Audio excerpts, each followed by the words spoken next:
Ito pa isa, oh. Oh, ito. Baka sabihin ninyo walang ebidensya. Ito na naman ebidensya. Ang idadamay naman dito, mga bilyar. 2 sa 6 na lote na idodonate sana ng mga bilyar para sa LRT-1 Extension Project ang nakasangla sa isang bangko ayon sa DOTR. Sa panayam sa programang Ted Filon and DJ Chacha sa True FM, sinabi ni Transport Secretary Giovanni Lopez na maaari pa rin i-donate ang mga loteng nakasangla pero dapat daw protektado ang interes ng gobyerno. Saklaw ng extension ng 4 na station mula Las Piñas hanggang Bacoor, Cavite. Nakikipag-ugnayan na raw ang ehensya sa Villar Group tungkol sa lupang kailangan sa pagtatayo ng makaragdagang istasyon ng LRT-1. Wala pang payag sa ngayon ang mga bilyar. Bibigyan ko po sila ng 15 days. Pag-isipan na lang po nila ngayon yung ating sinasabi. Yun na. Ha? May 15 days kayo. Bakit po mo sinasabi banat bay si Camille at saka si pangalan nito, si Mark Villar? Siyempre, tatay muna. Parang yung nangyari. Di ba? Bakit nadamay si Senator Loren kung ang kumpanya ay nasa ilalim ni Congressman Libiste? Bakit nadamay nanay?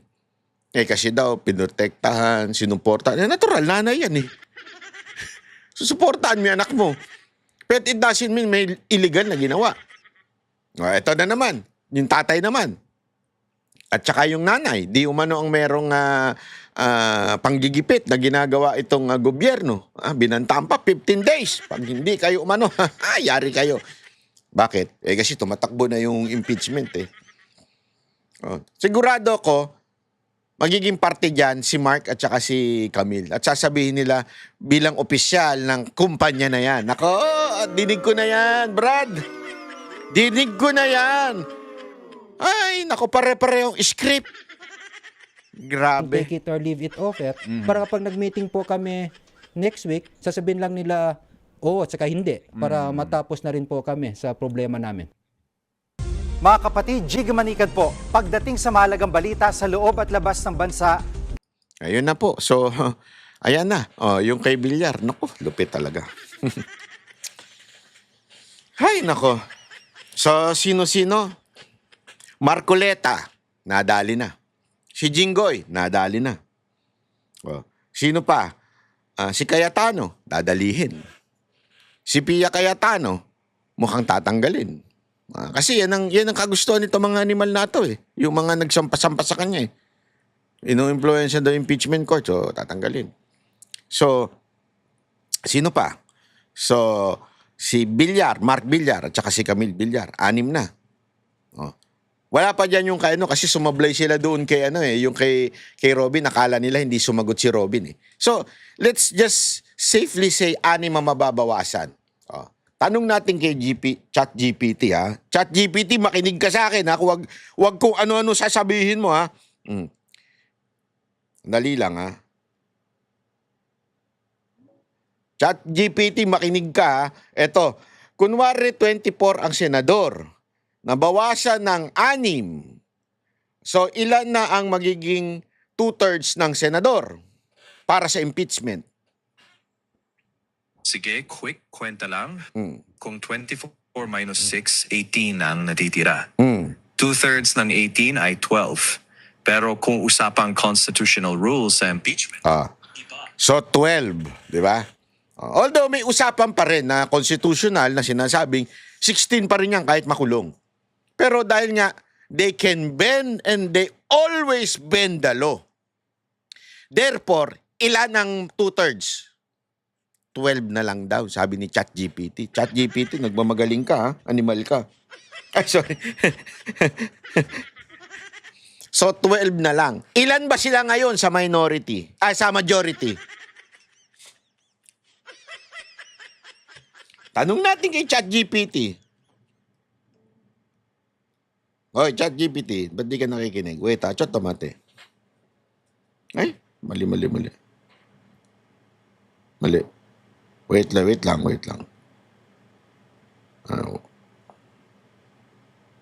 So, dapat ito yun eh. Wait dokon to Ilan ba ngayon ang nasa majority sa Senado? Sandali, silipin ko muna yung pinakabago. Eh, Sa ngayon, bagal mo naman. tatlo ang nasa majority block sa Senado. Yun ang nagpanalo kay Gatchalian bilang Senate President noong June 17, Ilan sila? Ilan? 2026. 13. At kung tungkol sa impeachment ng tanong mo, magkaiba yun. Kahit 11 So, 13 daw. 16 votes. So, 13. Sila ngayon. Dahil nga lumipat yung si Judas Villanueva, di ba? So, 13. Oh, naku po. Naku po. Yan ang sinasabi ko eh. Ha? Lahat ng ito ay para lang sa'yo, para lang sa'yo.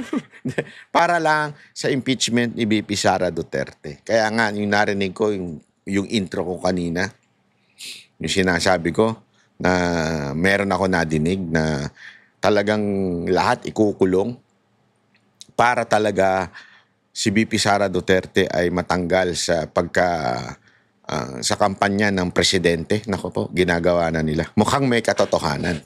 Oh, may katotohanan. Oh, eto pa, matindi to. Oh, yung kay Mima. Okay? Eto, kasi ginawa nilang fake news to. Marami, kahit nga si Jesus Palsis medyo nagpa-hapyaw dyan na dapat daw tignan ng Duterte supporter or something like that. Nakalimutan ko na exact post niya. Pero, alam nyo, grabe ha. Pakinggan nyo na mismo ang ating kagalang-galang na PNP chief. Kaya doon na ako natin mismo. Pakinggan sa kanila. Hindi dahil sa Sorry. Hindi. The Ito. motive, it's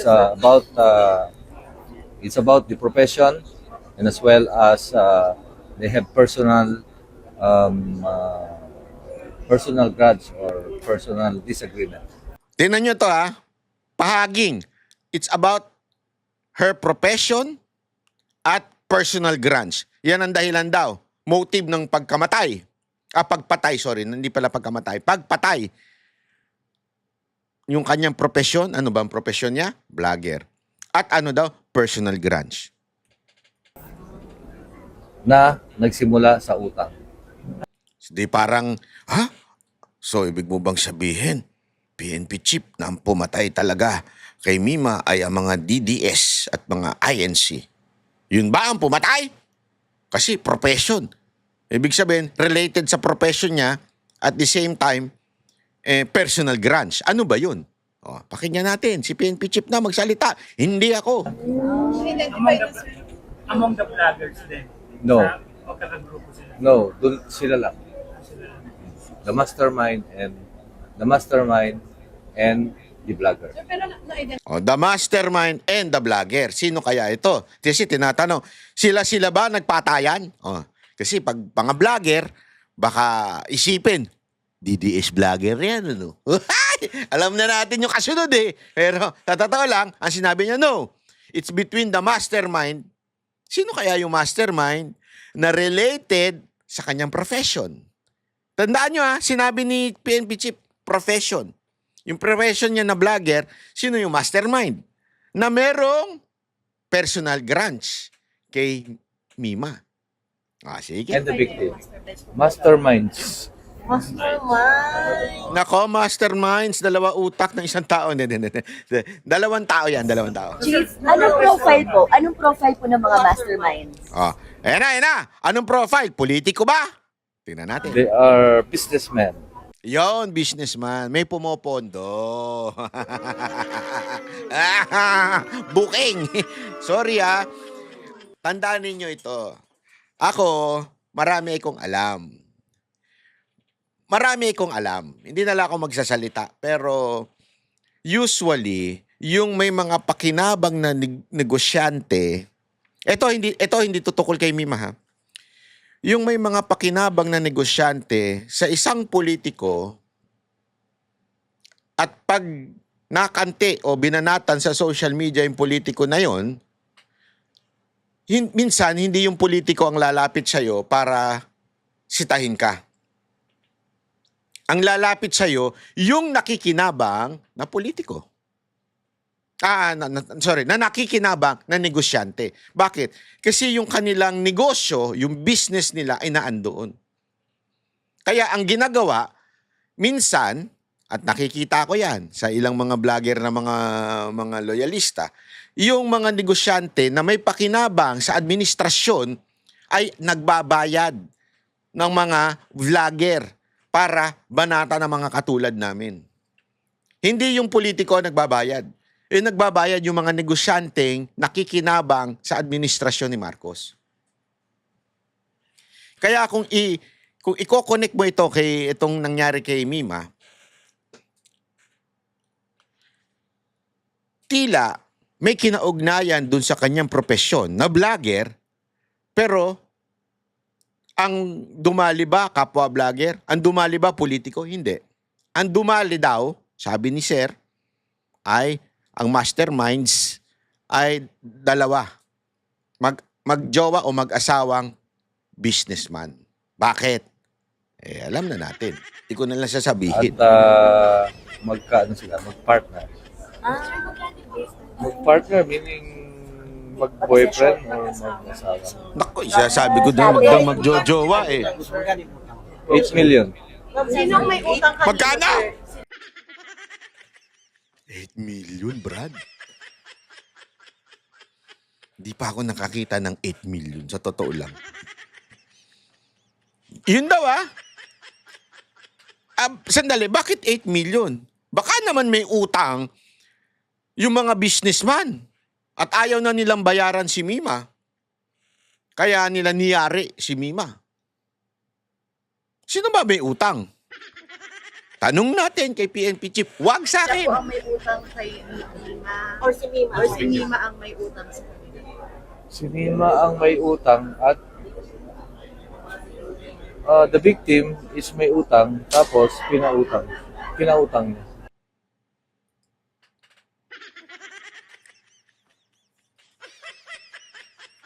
Si Mima ang may utang. Hindi ako nagsabi.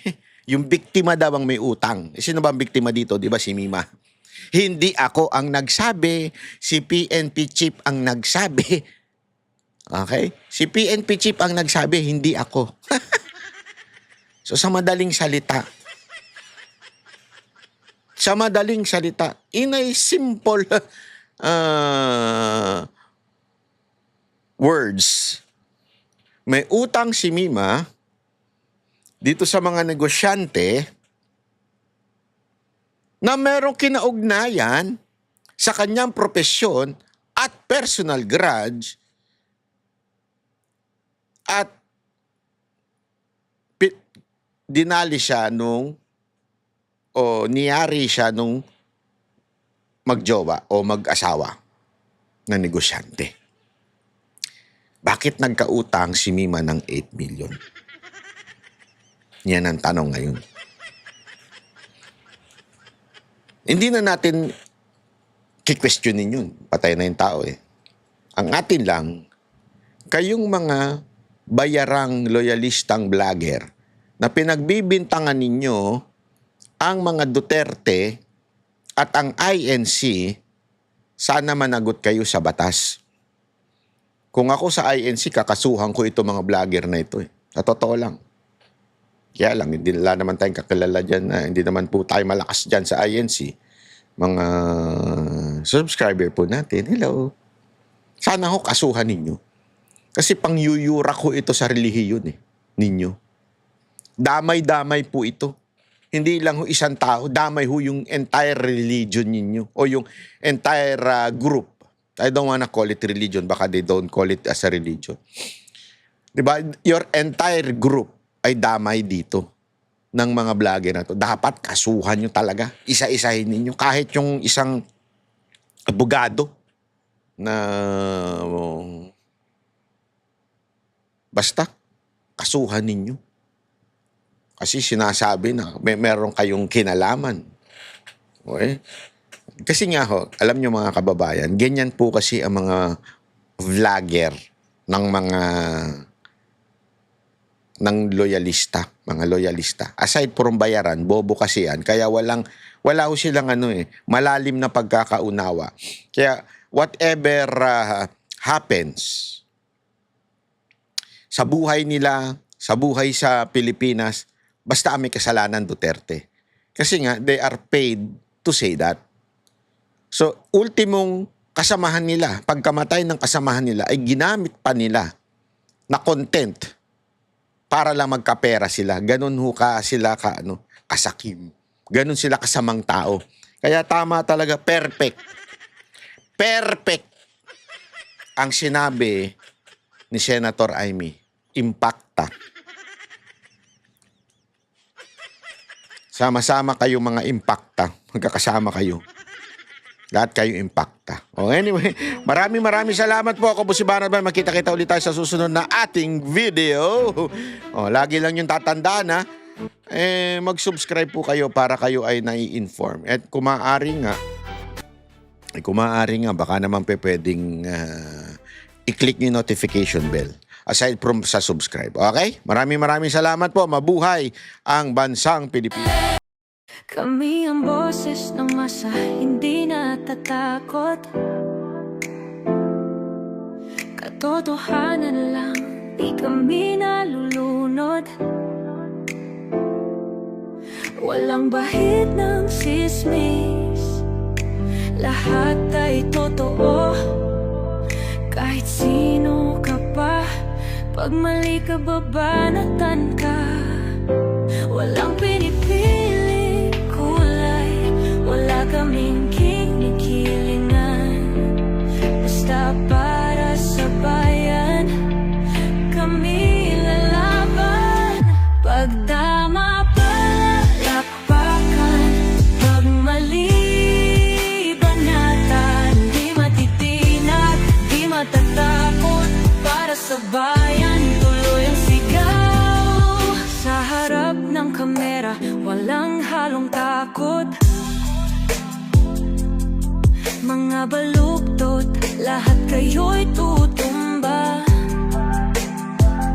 Ang hustisya at totoo, yun lang ang mahalaga. Kahit sinong harang, di kami matitinag. Walang pinipiling kulay, wala kaming kinikilingan. Basta para sa bayan, kami lalaban. Pag tama palakpakan, pag mali banatan. Di matitinag, di matatakot, para sa bayan tuloy ang sigaw. Kung nasa tama ka, ikaw ay aming kasama. Pero pag mali ka, handa ka na bang mabasag? Banateros kami, walang inuunan. Dahil bayan muna, bago ang sarili.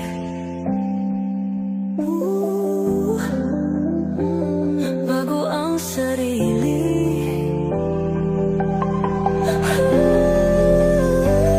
Pag tama palakpakan, pag mali banatan. Banateros ang sigaw, katotohanan ang laban.